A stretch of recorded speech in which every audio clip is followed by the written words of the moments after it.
Hello ពុកម៉ែបងប្អូនទាំងអស់គ្នារឿងលងស្នេហ៍ក្រមុំស្រុកស្រែបានចេញពេលបញ្ចប់ហើយថ្ងៃនេះខ្ញុំលើករឿងនេះយកមកចប់យកហ្មងតែខ្ញុំសុំកាត់ឥឡូវ3ឆ្នាំកន្លងផុតទៅខ្ញុំបញ្ញាប់ចូលរឿងថ្មីទៀតពុកម៉ែបងប្អូនគ្នាពុកម៉ែបងប្អូនទាំងគ្នាចង់ដឹងថារឿងថ្មីនឹងអីគេអត់គឺរឿងស្អប់ចំពប់លើជួយតាមដានរឿងថ្មីផងណានេះជួយអានេះគឺជារឿងការពីណាគេពុកម៉ែបងប្អូនទាំងអស់គ្នាចង់ដឹងឬទេនេះគឺជារោងការទូប្រុសទូស្រីយើងវិនហើយនិងនីសា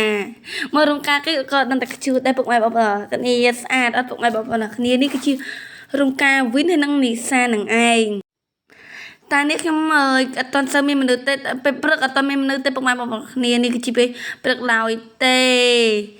នេះអូយមើលកូនកន្លោះកូនក្រមុំយើងពិតស្អាតមែនតែពុកម៉ែបងប្អូនគ្នានឹងខ្ជូតស្លាប់តែម្ដងណាខ្ញុំអៀនណានេះបងប្អូនទាំងគ្នាឥឡូវរឿងភាពបញ្ចប់យើងមានតែប៉ុណ្្នឹងទេពុកម៉ែបងប្អូនទាំងគ្នាសូមរងចាំភាគបន្ទាប់ឥឡូវ